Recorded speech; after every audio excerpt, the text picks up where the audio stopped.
Hello guys, welcome back to my channel knowledge of disease. और आज हम जिस टॉपिक पे बात करने वाले हैं वो महिलाओं के लिए बहुत ही कॉमन डिजीज़ है जिसका नाम है यूटीआई, यूरिनरी ट्रैक इन्फेक्शन। ठीक है, आज हम उस पर बात करेंगे कि ये क्या है। ठीक है, ये जो यूरिनरी ट्रैक इन्फेक्शन होता है ये महिलाओं में ज़्यादातर होता है।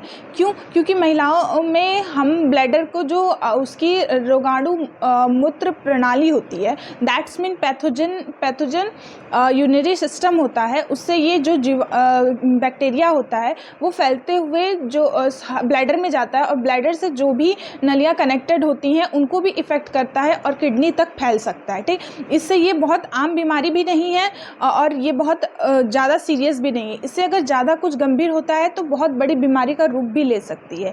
इस यूटीआई जो होता है वो बहुत ही एक रेयर और कॉमन है जो कि हर महिला को होता है, जो कि अपना हाइजीन मेंटेन नहीं करती हैं उन महिलाओं को सबसे ज़्यादा होता है। ठीक है, ये होता है यूटीआई के जो लक्षण होते हैं उसकी बात हम करते हैं। ठीक है, यूटीआई में क्या होता है? यूटीआई में हमें बार बार पेशाब आना, जलन होना, पेट के निचले हिस्से में दर्द होना, बार बार हमें पेशाब, अगर हम पेशाब को रोक के रखते हैं तो भी ये दिक्कत होती है। ठीक, अगर हमारे जो बैक्टीरियाज हैं वो हमारी किडनी तक पहुंच गए तो भी दिक्कत हो सकती है। इसमें हमको बार बार पीठ के निचले हिस्से में दर्द होता है जिससे हमें ठंड लगता है, उल्टी महसूस होती है। ठीक है, तो हमें इस सारी चीज़ों से बचने के लिए अपना हाइजीन मेंटेन करके रखना होगा। देर तक आप पेशाब रोकते हैं, कई बार नहाते हैं, सारी चीज़ें हैं। ठीक है, सेक्सुअल होने के बाद भी इसकी चीज़ें बढ़ती हैं।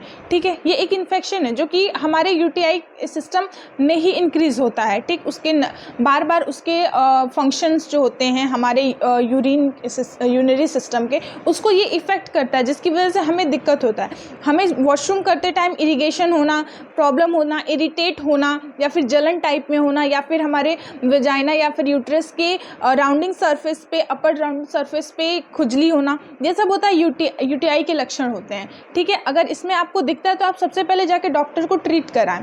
इसमें ट्रीट कराने की ज़रूरत है। इसमें सबसे ज़्यादा आप पानी पी सकते हैं, पानी पीजिए ज़्यादा से ज़्यादा, हाइजीन मेंटेन करिए, पर्सनल पार्ट्स को साफ करके रखिए।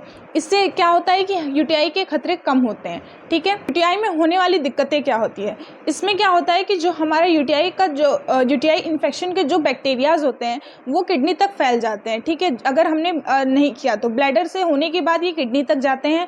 ब्लैडर का जो फंक्शन होता है और किडनी का फंक्शन होता है, इसमें ये इफेक्ट करते हैं जिसकी वजह से हमें प्रॉब्लम होती है। और अगर मान लीजिए किसी को पहले से ही किडनी की कोई दिक्कत है या कोई प्रॉब्लम है तो उसके लिए वो किडनी फेलियर का भी काम कर सकते हैं, क्योंकि पहले से ही किडनी हमारी वर्क स्लो कर रही है और फिर बैक्टीरिया पहुंचने के बाद और वो फंक्शन कम कर देगी जिसकी वजह से किडनी फेल भी हो सकती है। इसीलिए इसे आमतौर पे गंभीरता से लेने की कोशिश करिए, क्योंकि ये यूटीआई इन्फेक्शन बहुत ज़्यादा स्टार्ट होता है तो कम होता है, लेकिन अगर इसका ट्रीट नहीं कराया गया बहुत जल्दी तो ये बहुत जल्दी इफेक्टिव हो जाता है जिसकी वजह से हमें उस लेडी को बहुत दिक्कत होती है, बहुत ज़्यादा। गर्भवती महिलाओं को भी यूटीआई का बहुत ज़्यादा प्रॉब्लम होता है। इस टाइम जितना भी आप देखेंगे हाइजीन मेंटेन न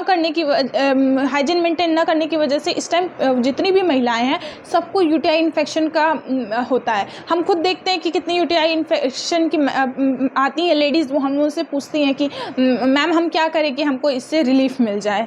ठीक है, सो प्लीज़ केयर करिए इस यूटीआई इन्फेक्शन को लेके। इसको बहुत कम मत समझिए, बहुत छोटी चीज़ नहीं है, आम भी नहीं है और बहुत गंभीर भी नहीं है, लेकिन है अगर गंभीरता का रूप लेती रहेगी, एक्सेसिव हो जाएगी तो ये इसके लिए आपको हॉस्पिटलाइजेशन भी किया जा सकता है क्योंकि ये बहुत ज़्यादा इफेक्टिव होती है। ठीक है, यूटीआई इन्फेक्शन होता कैसे है? इसमें यूटीआई में जो ई कोलाई बैक्टीरिया होता है वो हमारे मतलब ब्लैडर से होते हुए हमारी किडनी तक चला जाता है, जिसकी वजह से पेशाब करने के टाइम पे हम लोगों को इरिगेशन या इरिटेशन फील होती है जिसकी वजह से हमें दिक्कत होता है। ई कोलाई बैक्टीरिया इसका रिस्पॉन्सिबल होता है।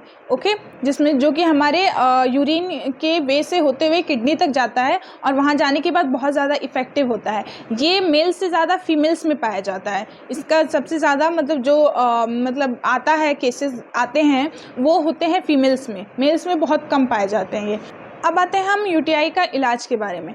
हम ये नॉर्मल चीज़ें जो होती हैं यूटीआई की, ये सारी चीज़ें एंटीबायोटिक मेडिसिन से भी सही हो सकती हैं, लेकिन डॉक्टर आपको ये कहेगा कि आप लिक्विड की सारी चीज़ें लीजिए ताकि जो बैक्टीरिया है वो आपका मतलब आपके यूरिनरी ट्रैक से बाहर आ सके। इसलिए जल्दी जल्दी वॉशरूम जाइए, ज़्यादा पानी पीजिए और इसके ज़्यादा से ज़्यादा एंटीबायोटिक मेडिसिन लीजिए। हम लोग एक बहुत रेयर मेडिसिन यूज़ करते हैं, नीडी टैबलेट। टैबलेट, ये भी यूटीआई इन्फेक्शन के लिए बहुत अच्छी है। हम लोग मतलब बहुत से लोगों को हम लोग प्रेफर भी करते हैं यूटीआई इन्फेक्शन में लेने के लिए। दोनों टाइम आप लीजिए, बहुत अच्छी दवा है ये नीडी टैबलेट। ओके, और इससे ज़्यादा अगर ये ज़्यादा एक्सेसिव हो जाती है तो आपको फिर हॉस्पिटलाइजेशन मतलब हॉस्पिटल में भर्ती भी किया जा सकता है, ये बहुत लोगों को। और डायबिटिक पेशेंट्स को भी होता है। डायबिटिक पेशेंट को इसलिए होता है क्योंकि उनकी इम्यून सिस्टम बहुत कमज़ोर होता है।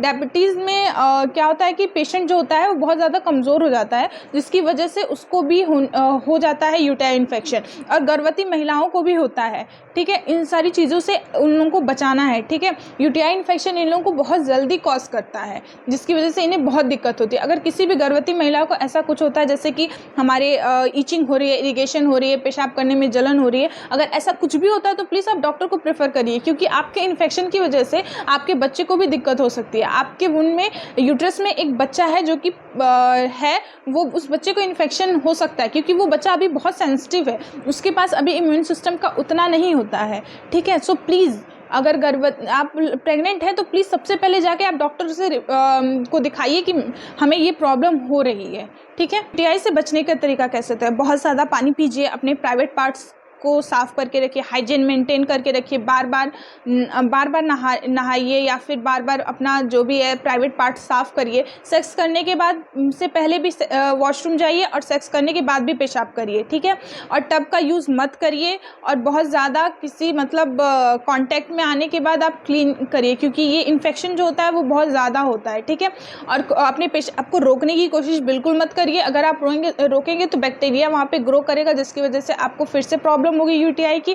और बुजुर्ग महिला और गर्भवती में अगर ये है तो प्लीज़ इसको नज़रअंदाज मत करिए, इग्नोर करने की कोशिश बिल्कुल मत करिए। यूटीआई इन्फेक्शन बहुत ज़्यादा इफेक्टिव होता है और ये बहुत एक्सेसिव हो गया तो ये बहुत बड़ी बीमारी का भी रूप ले सकता है, गंभीर बीमारी जिसको बोलते हैं वो भी बन सकता है यूटीआई। सो प्लीज़ पहले जाके आप अपने डॉक्टर को रिकमेंड इसको दिखाइए और बताइए कि हमें ये दिक्कत हो रही है, ठीक है।